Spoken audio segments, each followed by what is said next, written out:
하나님은 죄를 미워하십니다. 죄는 온 우주의 창조주이신 하나님이 그분의 창조 목적대로 이 세상을 끌고 가시는 하나님의 통치를 거역하는 것입니다. 그래서 주님은 내가 반드시 그들의 죄를 보응하리라, 심판하리라고 말씀하십니다. 그래서 역사의 종국은 무엇이냐면 이 땅의 모든 죄를 제거하시고 거룩한 성 새 예루살렘을 만드시겠다는 것입니다. 그래서 죄로 인한 고통과 죄로 인한 눈물과 죄로 인한 사망과 이런 것이 없는 영원한 왕국을 이 땅에 세우시겠다는 것입니다. 그러나 이와 같이 죄를 심판하시기 전에 하나님은 죄에서 이 죄인들을 구원하실 방도를 마련하셨는데 그것이 뭐냐면 이 땅에 독생자 예수 그리스도를 보내사 그를 믿는 자를 구원하시도록 그렇게 계획을 세우신 것입니다. 마치 여러분 소돔과 고모라에 멸망당하기 전에 어떻게 하셨어요? 천사를 보내사 롯에게 말씀하셨습니다. 이 성에서 나와라. 아내와 두 딸이 머뭇머뭇하니까 천사가 그들의 손을 붙잡고 성 밖으로 끌어내셨습니다. 그리고 그들을 멀리 도망 나오게 한 후에 그 땅을 심판하셨습니다. 하나님은 반드시 먼저 정말 자신을 믿는 자들을 구원하시고 하나님이 택하신 자들을 구원하사 그리고 심판하십니다. 노아 시대 때도 그랬습니다. 그 땅을 다 홍수로 쓸어버리시겠지만 그러나 하나님이 노아와 그 가족들을 구원하시기 위해서 방주를 지으셨습니다. 그 방주 안에 그들을 숨겨놓으시고 홍수를 보내사 심판하셨습니다. 반드시 구원할 자를 구원하신 다음에 심판하십니다. 방주를 지을 적에도 믿는 노아에게 말씀을 주시면서 방주를 어떻게 지으라고 말씀하셨습니다. 여러분, 말씀을 듣지 않으면 절대로 하나님의 구원의 길을 알 수가 없습니다. 말씀의 귀를 기울여야 됩니다.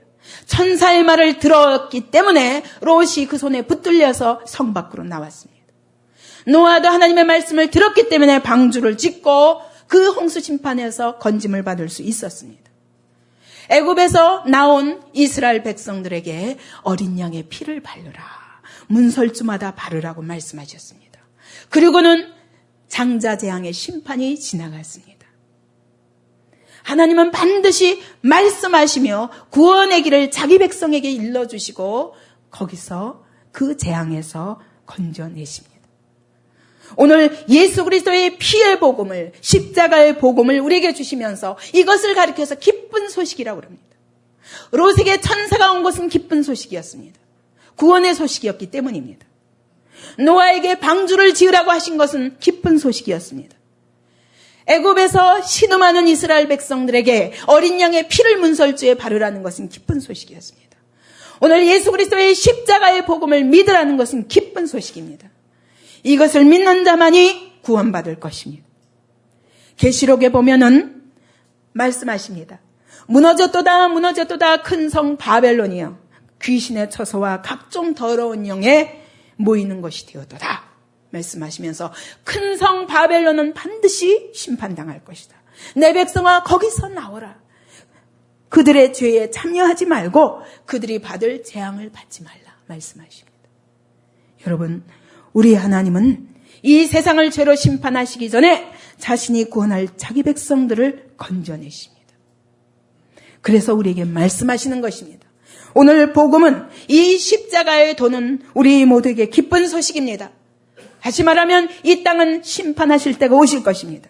그러나 그 전에 우리를 죄에서 건져내시고 죄 때문에 받게 될 형벌에서 건져내시고자 하시는 하나님의 구원의 길인 것입니다. 여러분 이것을 붙잡아야만 됩니다. 그러므로 바울이 말합니다. 그러므로 이제 그리스도 예수 안에 있는 자에게는 결코 정죄함이 없나니 방주 안에 있는 자는 홍수 심판을 받지 아니하리라. 천사의 붙들림을 받은 롯의 가정은 불심판을 당하지 아니하리라. 애굽에서 어린 양의 피를 바른 이스라엘 백성들은 결단코 정죄함이 없나니 이것은 은혜입니다. 그리스도 예수 안에 있는 생명의 성령의 법이 죄와 사망의 법에서 너를 해방하였습니다. 오늘 예수를 믿는 자들은 예수께서 십자가에서 내 죄를 대신해서 죽으시고 그러나 그분이 하나님의 아들이시기 때문에 부활하시고 오늘 하나님의 우편에서 나를 위하여 친히 간구하시는 분이요. 내가 주님 앞에 그 주님이 이미 가신 그 길을 따라가기까지 이 땅의 모든 삶을 생명의 성령께서 나를 붙드시고 인도하신다는 약속입니다. 여러분, 그러므로 우리는 이제는 더 이상 죄와 사단의 권세, 사망의 권세 아래 휘둘리는 자가 아니라 이제는 생명의 성령이 내 안에 계셔서 나를 이끄시는 삶을 시작했습니다. 여러분, 이상하지 않습니까? 그렇게 신앙생활을 시작한 그리스도인들이 죄에서 해방받고 죄의 형벌에서 해방받는 그리스도인들이 왜 그 인격과 삶의 거룩의 열매를 맺지 못할까요? 왜 그렇게 붙들림받아 교회에 모인 사람들이 문제가 생기고 심지어 분쟁과 법정 소송과 음행까지 부활을 믿지 않는 이런 자리까지 놓이게 될까요? 왜 우리의 삶의 거룩의 열매를 맺지 못할까요? 오늘 본문은 말씀합니다. 형제들아, 내가 신령한 자들을 대함과 같이 너에게 말할 수 없어서 육신에 속한 자 곧 그리스도 안에서 어린아이들을 대함과 같이 하노라 말씀합니다. 다시 말하면 그리스도 안에서 어린아이이기 때문이라는 것입니다. 예수를 믿고 나서 장성해야 되는데 자라지 못하기 때문이라는 것입니다. 그러므로 교회 안에 두 부류가 있다는 것을 이해해야 됩니다. 영적 어린아이들과 영적 어른들이 있습니다. 근데 영적 장성한 분량에 이르기까지 자라간 사람이 매우 드문 것입니다. 이것이 오늘 하나님의 교회의 문제입니다. 그러므로 오늘 말씀을 통해서 그러면 어떻게 자라가야 되는가? 어떻게 하는 것이 자라는 것인가를 말씀을 통해서 분명히 붙잡고 이런 신앙의 경주를 해야 할 줄 압니다. 오늘 고린도전서 본문을 보면은 세 종류의 사람이 있습니다. 세상에는 세 부류의 사람이 있습니다. 2장 14절에 보면 육에 속한 자라고 그랬습니다. 육에 속한 자는 어떤 사람이냐면 태어날 때부터 육으로만 태어난 거예요. 어머니 뱃속에서 육으로만 태어난 자입니다. 자연인입니다. 이들은 무엇을 선한 일이나 악한 일을 하기 전부터 죄인으로 태어났습니다. 이런 사람들은 그런데 죄가 죄인 줄을 알지 못하고 하나님을 알지 못하는 것입니다. 그러므로 자기의 죄인됨을 부인하고 십자가의 도를 조롱합니다. 십자가를 통해서 어떻게 구원받는단 말이야? 죄와 사단의 종로로 타고 있다는 것에 대해서 부인합니다. 내가 나지. 나름대로 자기 나름대로의 의로운 삶, 자기 나름대로의 부유한 삶을 추구합니다. 근데 빌립보서 3장 18절에 보면 뭐라고 말씀하시냐면 하나님 보시기에 저희의 마침은 끝은 멸망이다. 저들의 하나님은 배다. 왜? 배만 부르면 되니까. 오직 육신의 배를 채우기 위하여 수고하는 자들이라는 것입니다. 저들의 영광은 무엇이냐? 부끄러움에 있다고 합니다. 왜? 정욕대로 살다 보면 돈을 벌든지 권세를 얻든지 명예를 얻든지 간에 그것이 하나님 앞에는 부끄러운 자리에 있을 수밖에 없는 사람들이라고 말씀합니다. 그리고 그들은 하늘 위, 해 위에 계신 하나님과 그 영적인 세계는 전혀 알지도 못하고 보지도 못합니다. 그리고 오직 땅의 일을 생각하는 자라고 말씀합니다. 그들은 사람의 지혜에 붙들려 있습니다. 인간의 육신으로 볼 수 있는 것이 아니면 절대로 안 믿습니다. 하나님을 이야기하면 눈으로 보여줘 말하는 것입니다. 육으로 보이는 세계 안에 갇혀 있는 사람들입니다. 자기 시대의 풍조와 사고방식에서 절대로 벗어나지 못합니다. 내가 경험하고 아는 것 외에는 절대로 듣지 않습니다. 이 시대의 유행을 따라가기를 좋아하고 그리고 피조물의 한계에 갇혀서 창조주의 하나님에 대해서 얘기하면 그런 하나님이 어디 있냐고 얘기합니다. 창조 자체를 부인합니다. 이런 육에 속한 사람은 성령의 일을 받지 아니한다고 2장 14절은 말합니다. 저에게는 하나님의 일, 성령의 일이 미련하게 보입니다. 그리고 깨닫지도 못합니다. 이런 일은 영적으로라야 분별한다. 근데 성령으로 거듭나지 않으면 하나님의 일, 성령의 일은 절대로 볼 수 없습니다. 여러분, 성령께서 오순절날 다락방에 성령께서 강림하셨습니다. 그때 유대인들이 천하만국에서부터 흩어져 있던 디아스폴라, 이 유대인들이 6월절이라서 모였습니다. 오순절이라서 모였습니다. 모였는데 이방에서 온 성도들이 성령 받아서 방언을 하는데 세계 각국에서 15개국에서 모인 사람들이 다 들으니까 자기 나라 말을 하는 거예요. 예루살렘만 있는 사람들이 자기 언어를 절대로 모르는 사람들이 다 각각 방언을 말하는데 15개국 거기 있는 사람들의 언어로 막 하나님의 큰일에 대해서 말할 때 그 천하만국에서 온 경건한 유대인들이 깜짝 놀랐습니다. 놀라며 의혹하며 조롱하며 어찐 일이냐? 저희가 새술에 취했구나. 술 취했구나. 무슨 술에 취했나? 새술에 취했구나. 이렇게 조롱했습니다. 바울이 아그리빠 왕과 베스도 총독 앞에서 간증했습니다. 내가 다메섹 도상에서 어떻게 부활의 주님을 만났으며 그분이 나의 눈에서 비늘을 벗겨주시고 어떻게 성령 충만을 주사 오늘 여기까지 이방인들에게 복음을 전하라고 나를 이렇게 세우셨는가를 간증했습니다. 그때 베스도가 뭐라고 그러니까 네가 미쳤도다. 네 많은 학문이 너를 미치게 하였구나. 깜짝 놀라가지고 아깝다. 저 공부 많이 한 사람이 미쳤구나. 여러분, 육에 속한 자는 절대로 아직 죄를 회개하고 하나님을 만나서 성령을 받지 아니한 사람들은 하나님의 일을 보면 미쳤다고 말합니다. 성령께서 그 눈에 비늘을 벗겨주기 전에 바울도 그랬습니다. 얼마나 살기등등하게 예수 믿는 자들을 잡아 죽이려고 다메섹 도상으로 가다가 부활의 주님이 그의 발을 탁 멈추게 하신 것입니다. 그가 얼마나 신자들을 핍박했으며 심지어 스데반을 죽이는 자리에서 그는 증인 노릇을 했었습니다. 이와 같이 거듭나지 않은 자들은 절대로 신령한 일을 이해할 수 없습니다. 하나님의 일을 볼 수도 없고 깨달을 수도 없고 전부 이 땅에 눈에 보이는 세계와 이 땅 하늘 아래에 있는 세계에 대해서만 집착하고 삽니다. 그런데 두 번째 사람이 있습니다. 그것은 3장 1절부터 3절까지 보니까 육신에 속한 자라고 말합니다.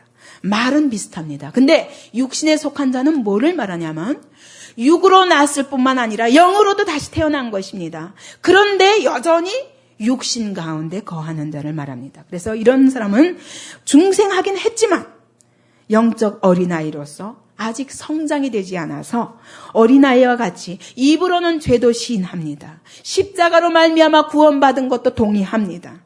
그러나 삶에서는 절대로 주님의 뜻과 상관없이 자기 고집대로 세상 풍속대로 사고방식 자체도 세상에서 이제까지 살아온 사고방식대로 여전히 삶의 방식도 이제까지 살아온 습관대로 이렇게 사는 사람들입니다. 아직도 물질적이고 세속적인 데서 벗어나지 못하고 육신의 정욕의 지배를 받습니다. 말씀을 들어도 잘 깨닫지 못합니다. 그리고 말씀을 깊이 고민하고 싶지 않습니다. 그냥 이대로 살면 되는데 뭐. 이러면서 세상에서 잘 돈 많이 벌어가지고 하나님께 갖다 드리면 되잖아. 우리 나연이도 그랬었다고요. 갈 적에는. 너 왜 미국 가는데? 성공해가지고 돈 열심히 벌고 그래서 하나님께 영광 돌리면 되잖아. 그것은 하나님께 영광이 아니죠. 하나님은 물질을 원하시는 분이 아니라 우리의 마음을 받기를 원하시는 분입니다. 근데 이 마음은 드리지 않고 여전히 삶의 방식 자체가 세상적입니다. 그래서 거저 입에서 툭툭 뱉는 말이 성령을 의존해서 말하지 아니하고 그냥 이제까지 살아온 방식대로 하나님 말씀 앞에서 마음대로 말하다 보니까 육신의 말을 하며 성령의 일을 회방하는 자리에 놓이게 되는 것입니다.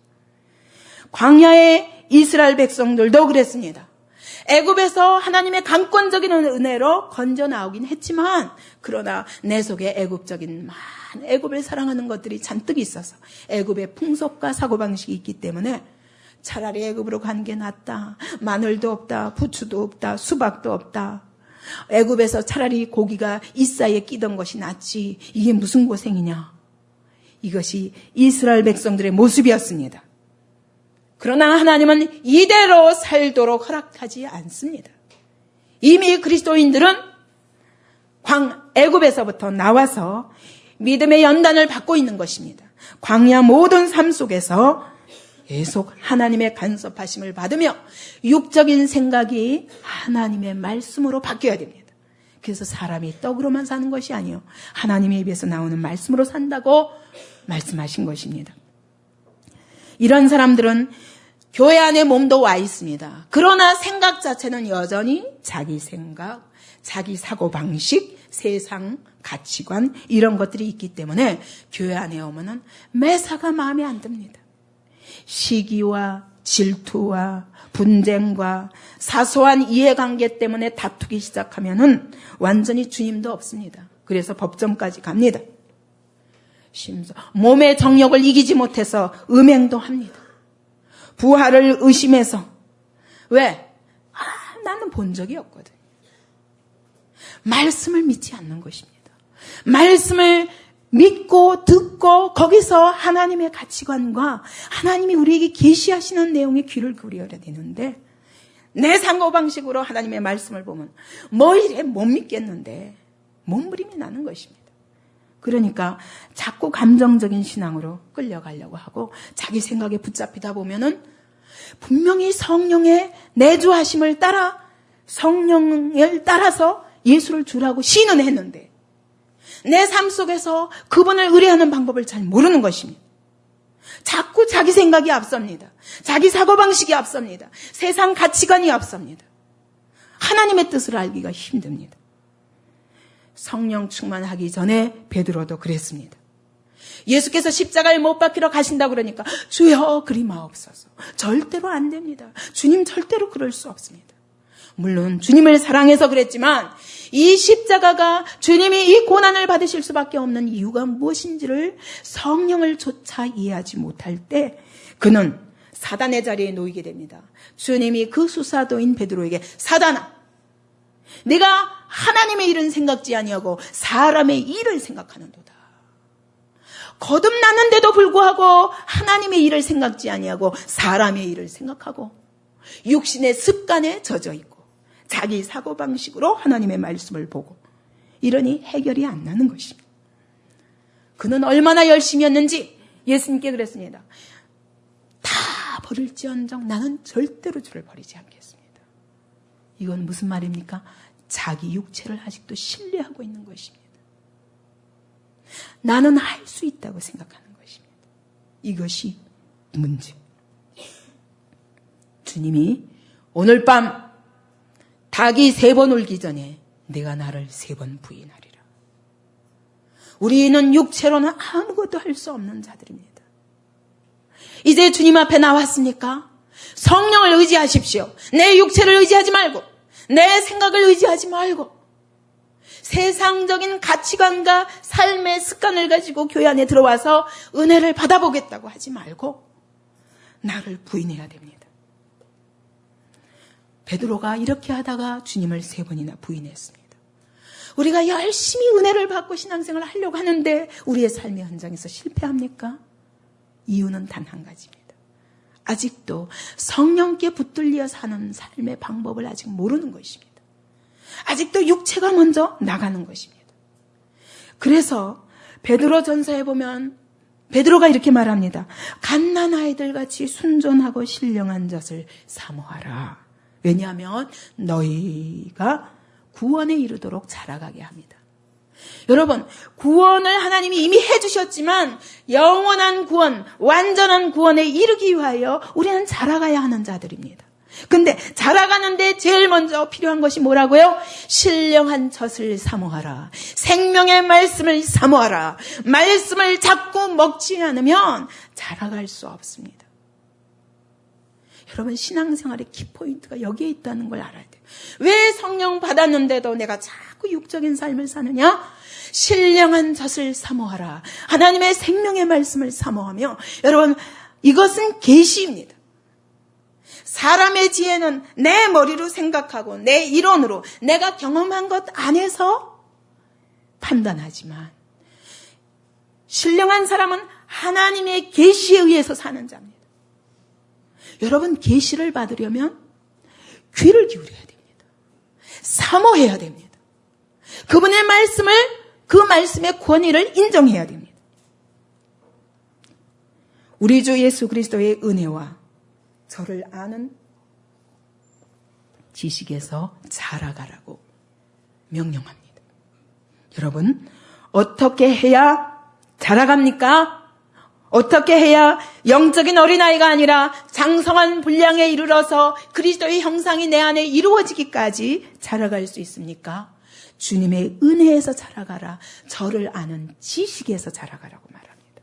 여러분, 예수 그리스도를 잘 아는 것이 바로 은혜 받는 길이요, 신령한 그리스도인으로 바뀌는 길입니다. 하나님의 말씀에 귀를 기울이지 않으면 안 됩니다. 하나님의 계시에 귀를 기울이는 마음이 가난한 심령이 되어야 됩니다. 세 번째로 2장 6절에 보니까 온전한 자가 있다고 그랬습니다. 3장 1절에 보니까 신령한 자가 있다고 그러십니다.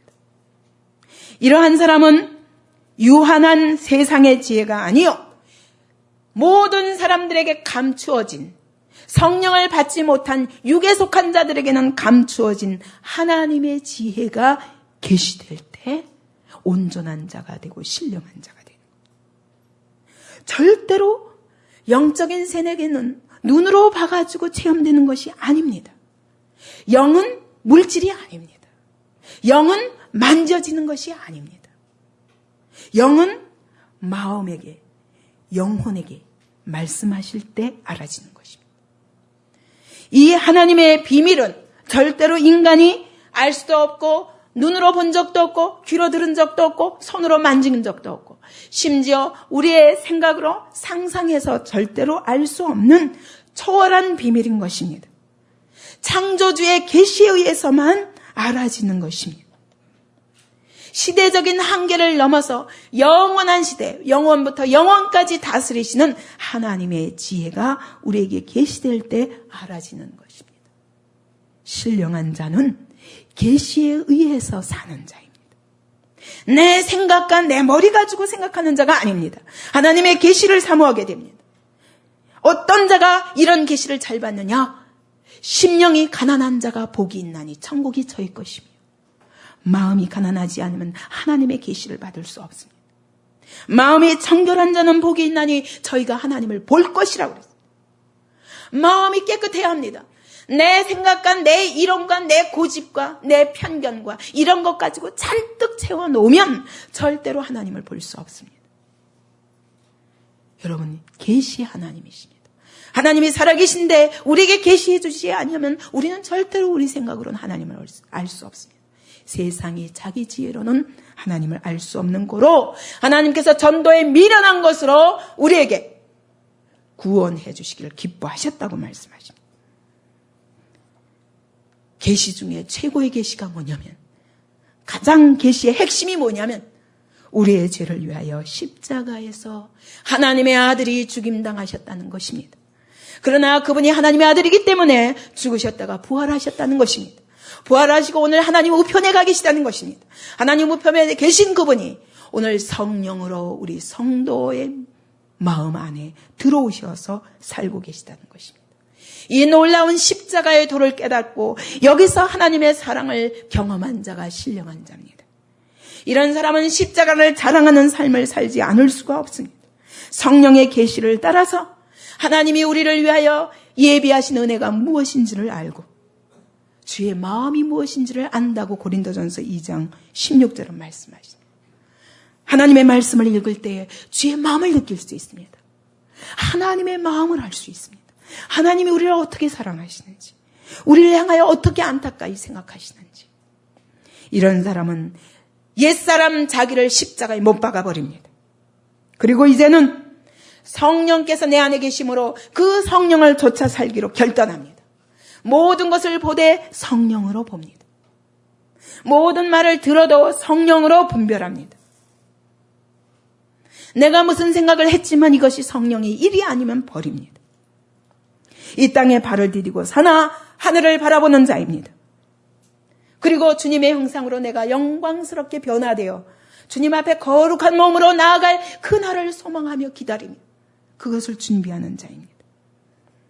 빌립과 같이 주의 사자가 나타나서 자, 여기서부터 예루살렘에서 가사로 내려가라.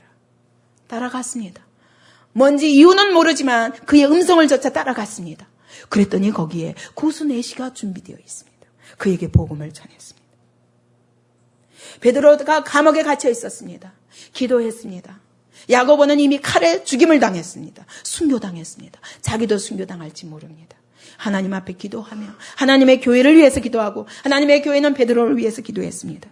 그때 주의 사자가 감옥까지 찾아오셔서 광채를 내시며 찾아오셔서 그를 감옥에서 이끌어내어 문이 거저 열리게 하고 간수들이 눈이 거저 감기게 하고 하나님이 친히 가셔서 끌어내십니다. 바울이 몸에 걸쳤던 앞치마나 바울의 손수건만 지나가도 병이 낫는 역사가 일어났습니다. 왜 이런 일이 있습니까? 바울은 성령에 이끌려서 어느 날은 도무지 사람이 상상할 수 없는 낙원에 이르게 되었습니다. 거기서 사람이 절대로 말할 수도 없는 놀라운 하나님의 비밀을 듣게 됩니다. 이런 일들이 어떤 사람들에게 일어납니까? 성령의 계시에 나의 전심을 기울이고 하나님의 음성 듣기를 사모하며 신령한 젖을 사모하며 이 속에 담긴 하나님의 마음 알기를 사모하며 주의 뜻대로 살기를 사모하는 자들에게 이와 같은 은혜가 임하는 것입니다. 이것은 바울에게만 아닙니다. 오늘도 성령 받은 모든 사람들에게 하나님이 이와 같이 우리의 삶 속에 개입하시고 우리를 인도하시고 역사하시는 것입니다.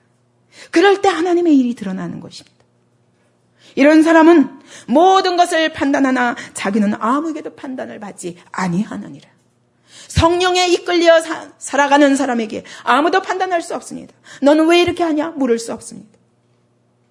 그러나 성령 충만한 사람은 이 일이 하나님께로 온 것인지 마귀에게서 온 것인지 자기 생각에서 온 것인지 하나님의 성령께서 계시해 주신 것인지 알게 되는 것입니다. 성령이 오셔서 하시는 일이 뭡니까? 보혜사라고 그랬어요. 파라클레토스. 좋은 자입니다. 중보자입니다. 오늘 내 안에 계셔서 모든 사건에 대해서 내게 조언해 주십니다. 중보자가 되사 주님이 내가 혹시 그분을 거스리고 있을 때도 그분이 내 안에서 친히 탄식하시며 하나님께 기도하심으로 그러므로 나를 끝내 바꿔가시고 맙니다. 오늘 그분이 우리 안에 오셔서 하나님의 사정을 알게 한다고 고린도전서 2장은 말씀합니다. 그리고 하나님의 마음을 알게 한다고 고린도전서 2장은 말씀합니다. 저는 진리의 영이라 그가 너희를 모든 진리 가운데로 인도하시리니 성령을 받으면 내 안에서 그분이 친히 진리가 무엇인지를 알게 하시며 하나님의 말씀을 쫓아 살게 하십니다. 그가 너에게 모든 것을 가르치시리라. 성경을 읽었는데 나 혼자 생각해도 도무지 모르겠는데 그분께 의뢰하면 그분이 가르쳐 주십니다. 설명해 주십니다. 내가 너에게 말한 모든 것을 생각나게 하리라. 성령께서 생각나게 하시는 겁니다.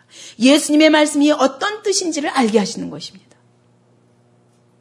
제가 어저께 우리 장로님 신학교 전도사님들이 5분이 오셔서 무려 6시간 동안 함께 얘기를 나누게 되었습니다. 근데 그분 중에 한 분이 지금 경찰 간부시거든요. 근데 저는 그분을 굉장히 유심히 보게 됩니다. 성령께서 사로잡은 사람이거든요. 근데 예수 믿은 지 아직 2년도 안 됐어요. 근데 믿자마자 1년 만에 신학교 오시고 근데 이 사람 답답해 죽는 거예요. 자기는 이 신학교 빨리 졸업했으면 좋겠다는 거야. 내가 왜 여기 왔던가. 왜냐하면 성경을 보면 자기는 초신자로서 아무것도 배우지 않은 채로 성경을 붙잡고 정리를 했다는 겁니다. 성경을 읽으니까 다 알겠다는 거예요. 어디를 읽어도 구약부터 신약까지 다 알겠다는 거예요. 그래서 자기가 어떻게 하든 이걸 빨리 전해야 되는데 어떻게 하면 좋을까 그래서 노트를 따로 마련해서 지금 믿은 지 2년도 안 된 분이 노트에다가 마태복음 하면 마태복음을 딱 요약해가지고 쭉 썼대요. 마가복음 요약하고 누가복음 요약하고 그래서 성경을 전부 자기 요약해서 놓은 노트가 있다는 거예요. 여러분 제가 알지만 믿은 지 2년도 안 된 사람이 이거 하기 어려워요. 더군다나 신학교 가서 맨날 리포트 내고 해야 되는데 이거 한다는 건 어려운 일입니다. 제가 보니까 이분이 성령께서 강하게 붙드시고 막 끌고 가시는 거예요. 근데 딴 사람들은 그걸 이해를 못하니까 그래도 초신자가 이제는 좀 훈련을 받아야지. 근데 이분은 훈련을 거부하는 거예요. 왜? 성령께서 자기를 이끄시니까. 그 성령님을 쫓아가기가 바빠서. 그러니까 이 교회, 큰 교회 가보면은 목사님의 상태가 보이는 것입니다. 괴로워서 몇 번 목사님들마다 반가워합니다. 왜 경찰 간부가 왜 너넨가 싶어가지고 하나님께서 우리 교회로 인도하셨습니다. 그런 데는 거예요. 근데 자기는 딱 목사님 보면 이건 아니구나. 그건 또 거기서 나오게 된다는 거예요. 그래서 할 수 없이 자기 집에서 지금 부인을 놓고 설교하면서 가정교회를 열었다는 거예요. 제가 너무 잘 알죠. 제가 같은 길을 걸어왔으니까 너무 잘 알겠더라고요. 그분이요. 성령께서 이와 같이 인도하시면 믿은 지 1년 조금 넘은 사람이 성경을 쫙 요약하고 있는 거예요. 그러니까 이 가슴에서부터 그분은 입에서 나오는 거 보면요. 영혼을 향한 사랑이 막 절절절절 넘쳐요. 대교에 가보면 저 불쌍한 영혼들 이러고 있는 거예요. 저게 뭐야? 얼마나 불쌍한가? 저게 옳은가? 하고 이러고 목을 길게 내밀고 목사님을 존경하면서 따라가는 모습을 보면 너무 불쌍하다는 거예요. 절대로 이분이 교만해서 그런 게 아닌 것을 저는 알겠더라고요. 여러분, 이와 같이 성령께서 친히 가르쳐 주십니다.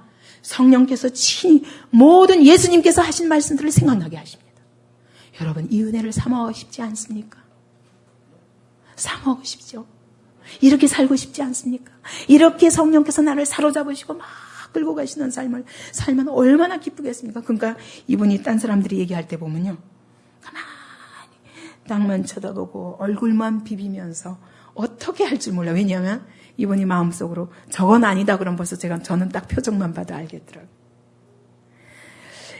그럴 정도로 강하게 붙드시는 것을 보며 그러나 이제 그분이 또 넘어야 되는 한계는 내가 성령께서 인도하시지만 내가 아직 어리기 때문에 내 안에 육적인 것들 때문에 많이 걸림돌이 있을 때 또 다른 사람, 성령 받은 다른 사람에 의해서 또 훈련도 받고 제재도 받아야 되지만 지금은 너무 성령께서 강하게 붙으시니까 어떤 훈련도 거부하고 계속 하나님과 교통하면서 그래서 경찰 간부실에서 자기 방에서 지금 교수로 가 있는 거 일부러 자원해서 간 겁니다. 시간을 얻기 위해서. 그 바쁘면은 자기 돈도 많이 벌고 사실은 현장에 있으면 지위도 높아지고 하지만 그거 다 상관없고 이제는 하나님 앞에서 어떻게 살아야 되는가 이것이 있기 때문에 교수로 자원해서 한직에 간 겁니다. 그리고는 하루 종일 교재를 마련했는데 성경을 읽고 요약하고 계속 어떻게 하면 내가 어떻게 가르쳐야 되나 이걸. 근데 그 사무실에 있는 모든 사람들이 이분만 보면은 다 목사님, 아예 목사님이라고 부르고 그리고는 이분 뭐 무슨 문제만 나면 기도해달라고. 그래요. 불신자들이라도 저분이 기도하면 된다 이렇게 결론이 나가지고 무슨 문제만 생기면 기도해달라고 제목을 갖고 나온다는 거예요. 그래서 굉장히 성령께서 강하게 역사하는 분이구나. 저 정도 사로잡혀야 뭐가 주의 일이 되지. 안 그래요? 그죠? 저 정도 사로잡혀야 우리의 삶에서 하나님의 놀라운 역사가 나타나죠. 제가 기대가 되더라고요. 저분이 앞으로 많은 훈련을 받아야 되지만 하나님께서 크게 쓰시겠구나 보이더라고요. 여러분, 성령께서 오늘 오셔서 하신 일이 뭡니까? 예수께서 하신 말씀이 무엇인가를 설명해 주십니다. 저는 진리의 영이라. 그가 와서 죄에 대하여 책망하십니다. 예수를 믿지 않는 것이 죄다. 결론은 이것입니다. 죄에 대해서 책망한다는 말은 의에 대하여 세상을 책망하시리라. 이건 뭐냐면 예수께서 부활하시고 승천하셨다. 이것만이 의다. 인간의 의는 없다. 이 땅에 의는 없나니 하나도 없도다. 오직 하나님의 아들 예수께서 이 땅에 오셔서 죽으시고 부활하시고 승천하셨다. 이것이 바로 그분이 하나님의 아들인 증거다. 이것이 의에 대하여 세상을 책망하리라. 이 의를 믿지 아니하면 너에게는 의가 없다. 이렇게 설명한다는 겁니다. 성령께서 오셔서 하시는 일이. 그리고 심판에 대하여 세상을 책망하시리라. 그것은 세상 임금 곧 사단은 이미 심판받았다. 두려워하지 말라. 두려워하지 말라. 세상을 두려워하지 말라. 공중 권세 잡은 자가 세상을 휘두르지만 두려워하지 말라. 왜? 십자가 위에서 예수께서 사단을 이미 심판하셨다. 이것을 선포하는 것이 성령께서 하시는 일입니다. 그러므로 여러분, 성령 받은 사람은 우리는 어떻게 생각합니까? 성령 받으면 신유의 은사가 나타나고, 성령 받으면 방언을 말하고 예언을 말하고 막 찬양을 하는데 은혜로운 찬양을 하고, 이게 성령의 열매라고 생각하는데 아닙니다. 성령의 가장 정확하신 오셔서 하시고자 하시는 목적이 뭐냐? 예수를 믿지 않는 것이 죄다. 인간의 죄가 무엇인가를 파헤치는 것입니다. 성령께서 하시는 일은 하나님의 아들 예수 그리스도 외에는 의가 없다는 것입니다. 성령께서 오셔서 하시는 일은 마귀는 이미 심판받았다, 끝났다, 이미 우리는 승리했다. 그러므로 믿고 주님을 의뢰하라. 그때 우리의 삶 속에서 놀라운 성령의 역사로 구원의 역사가 나타날 것이다. 성령께서 오셔서 하시는 일은 이와 같이 예수 그리스도에 대해서 선포하는 것입니다. 여러분, 그렇기 때문에 예수 그리스도를 알고자 사모하십시오. 그때 성령께서 역사하십니다. 성령께서 도와주십니다. 우리의 키포인트는 예수 그리스도입니다. 예수 그리스도 안에, 그 십자가의 안에 담겨있는 하나님의 비밀이 무엇인가를 알기를 사모하십시오. 이것이 복음의 키포인트입니다. 그러면서 14장에, 요한복음 14장에 보면 이렇게 말씀하십니다. 나의 계명을 가지고 지키는 자라야 나를 사랑하는 자니, 나를 사랑하는 자에게 내 아버지께서 사랑하실 것이요, 그리고 나도 그를 사랑하여 그에게 나를 나타내리라. 그 얘기가 뭡니까? 성령께 순종하는 것만큼 그분이 나타나시리라. 순종하지 않는데 어떻게 그분이 나타나십니까? 여러분, 그리스도인들이 성령을 받고 성령이 내주하시지만 내게 순종하는 삶이 없는데, 그분의 음성에 귀를 기울이고 그분의 뜻을 사모하고 그분께 순종하기를 사모하고 그분의 영광을 사모하고 그러지 않는데 어떻게 그분이 우리 안에서 역사하실 수 있습니까? 대부분의 신자들은 육신에 속한 그리스도인입니다. 어떻게 하든 우리는 신령한 자로 성령의 지혜와 능력으로 사는, 승리하는 삶을 살아야 됩니다. 누구든지 그리스도인이라면 신령한 자 되기를 사모하지 않습니까? 길을 모른다면 오늘 이 시간 해답을 얻으시기 바랍니다. 그것이 뭐냐? 십자가의 도 위에 굳게 서는 것입니다. 이게 무엇을 의미하느냐?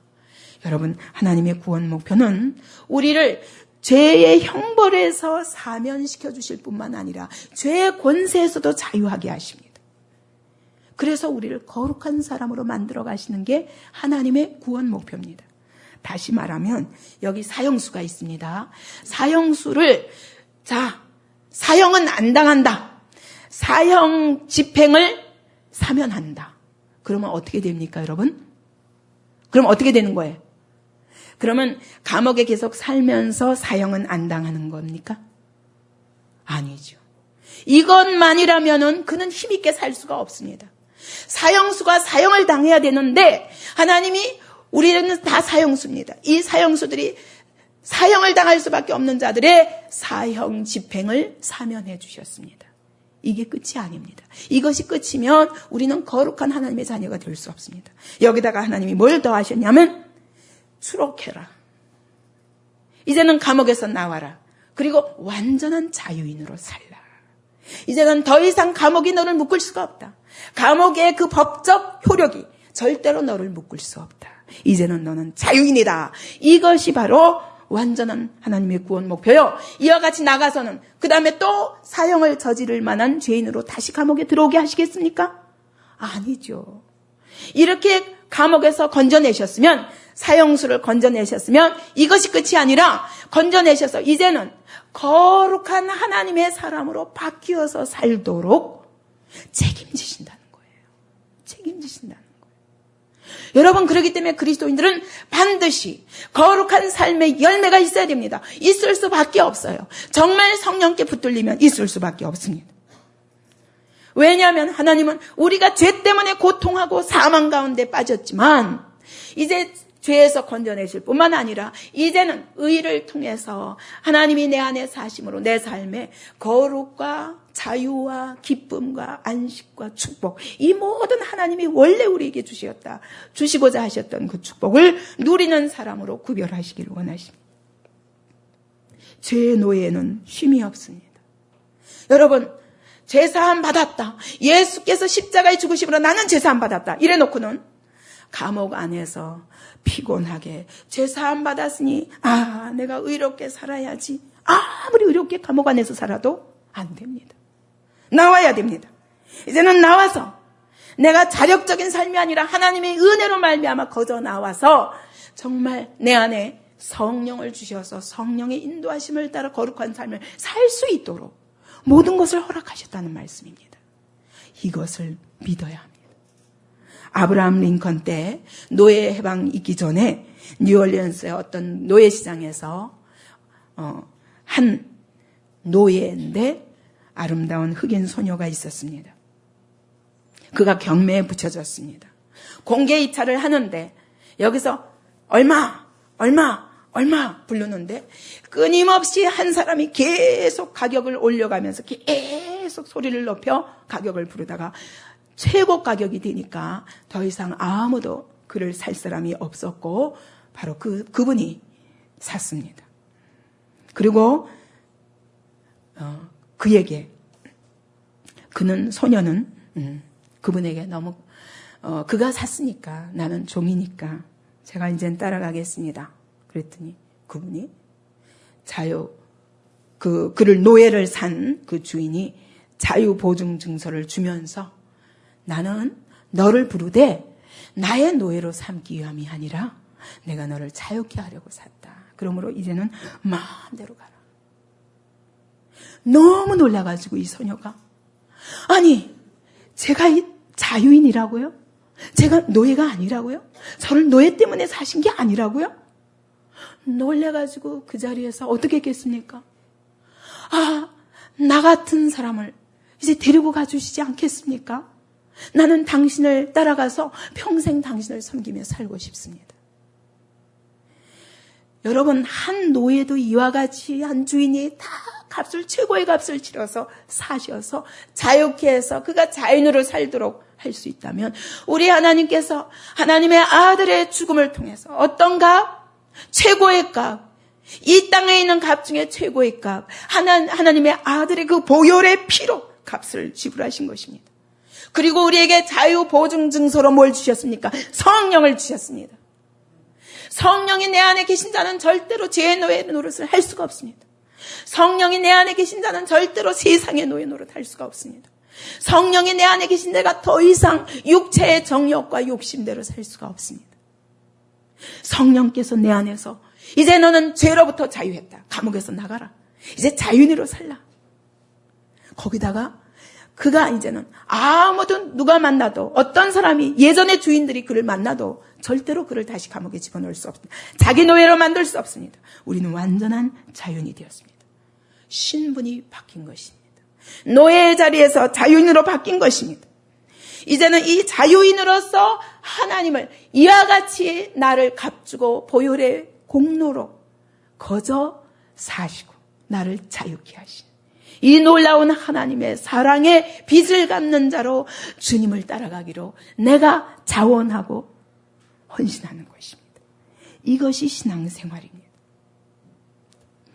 여러분, 십자가의 도는 영원히 죽을 수밖에 없는 죄의 형벌을 받아야 마땅한 내가 이제는 영원히 지옥 가야 할 자가 이제 영원한 생명을 얻었습니다. 신분이 바뀌었습니다. 이제는 더 이상 사형수가 아닙니다. 이제는 완전한 자유인이 되었습니다. 그래서 하나님은 추록하기를 원한다는 것이 바로 죄의 형벌과 죄의 권세로부터의 자유라고 성경이 말씀하시는 겁니다. 그래서 하나님은 이 땅에서 아직도 우리가 하나님의 자녀로 부름받았지만 우리가 사는 땅은 유혹이 많고 내 안에는 죄성이 여전히 남아서 밖으로는 유혹이 들어오고 내 안에 죄가 딱 합해가지고 범죄로 갈 때 성령께서 나를 딱 사로잡으시고 어디로? 의의 길로 인도하시도록 우리 안에 오신 것입니다. 성령께서 가장 기뻐하시는 게 뭔 줄 알아요? 뭔 줄 알아요? 여러분, 가장 기뻐하시는 게 뭘까요? 그분을 인정해드리는 거예요. 그분이 어떻게 우리를 사랑하사 우리 안에서 뭘 하시고자 하시는데 내가 내 고집을 부리면 그분은 가장 싫어하십니다. 그분께 모든 주권을 돌리며 성령님 저를 인도해 주십시오. 가장 기뻐하시는 것입니다. 그래서 여러분, 믿음이란 뭐냐? 두 가지입니다. 예수께서 내 죄를 대신해서 십자가에 못 박혀 죽으셨으니 이제는 나는 더 이상 사형당할 자가 아니다. 내 죄값에 대해서 다 지불되었다는 것을 믿는 것입니다. 두 번째로는 내 옛사람, 죄의 본성을 가진 옛사람은 이미 십자가에서 예수와 함께 죽었다. 끝났다. 나는 어떤 사람이라? 성령께서 들어오셔서 완전히 새 사람이 되었다는 것을 믿고 인정하는 것입니다. 이걸 붙드는 것입니다. 이제 옛사람의 성질과 옛사람의 습관과 사고방식이 계속 나올 때마다 십자가에 못 박고 나는 새 사람이다. 이렇게 자기를 다시 세워서 주님이 성령으로 내 안에 오셔서 나를 인도하심을 믿고 붙잡는 것입니다. 두 가지예요. 예수께서 십자가에 못 박혀 죽으신 것 때문에 나는 결단코 이제 죽지 않는다. 영원한 생명이 내 안에 있다. 뿐만 아니라 내 안에 성령께서 오늘 나를 새로운 인생을 향하여 끌고 가시기 때문에 옛사람이 기질이 나오기만 하면 탁 나는 이미 죽었다. 옛사람 나는 죽었다. 고백하는 것입니다. 시몬이 갈대라는 뜻입니다. 베드로가 원래 이름은 시몬이었습니다. 그러나 주님은 그를 반석이라는 이름으로 바꿨습니다. 베드로라. 시몬이 내가 맨날 시몬이면 갈대와 같이 연약할 수밖에 없지만 나는 더 이상 시몬이 아니다. 예수께서 나를 베드로로 불러주셨다. 교회의 반석이 되게 불러주셨습니다. 나는 베드로라. 계속 자기 자신을 자각해야 됩니다.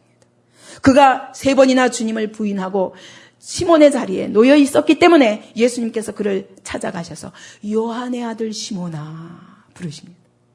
베드로야 하지 않고 요한의 아들 시몬아, 네가 시몬으로 돌아갔구나. 그러나 네가 나를 사랑하느냐? 네가 나를 사랑하느냐? 3번 물으십니다. 여러분, 시몬으로 돌아가지 마십시오. 야곱은 속이는 자라는 뜻입니다. 그러나 이스라엘은 야곱, 하나님을 이긴 자라는 뜻입니다. 우리가 비록 야곱 같았으나 하나님이 나를 이스라엘로 불러주셨으면 더 이상 야곱의 자리로 돌아가지 마십시오. 나는 이스라엘이라. 나는 이스라엘이라. 비록 이렇게 교활하고 그렇기 때문에 이 야곱 같은 성품을 연단하기 위해서 하나님이 20년이 걸렸던 것입니다. 라반의 집에서 20년 동안 그를 고치셨습니다. 사례가 자기가 사례라고 생각하는 한 사례는 왕비라는 뜻입니다. 도무지 아이를 낳을 수 없습니다. 나이가 90세가 넘었으니까. 그러나 하나님께서 말씀하십니다. 내 이름은 사례가 아니라 사라라. 사라는 뭡니까? 열국의 어미라는 뜻입니다. 열국의 어미로 바뀌었습니다. 왕비가 아니라 열국의 어미입니다. 나는 사례가 아니라 사라라. 내가 거듭난 나, 새로운 피조물로 바뀌었음을 날마다 자각하고 그걸 붙들라는 것입니다. 여러분, 그런즉 누구든지 그리스도 안에 있으면 새로운 피조물이라. 이전 것은 지나갔으니 보라 새 것이 되었도다. 그의 죽으심은 죄에 대하여 단번에 죽으시며 그의 살으심은 하나님께 살으신 같이 너희도 너희 자신을 죄에 대해서는 죽은 자야. 죄에 내 속에 있는 죄의 성품 나는 죽었어. 나는 이전의 아무개가 아니다. 나는 성령께서 내 안에서 역사하사 새로운 피조물의 삶을 살게 하시는 새 사람이다.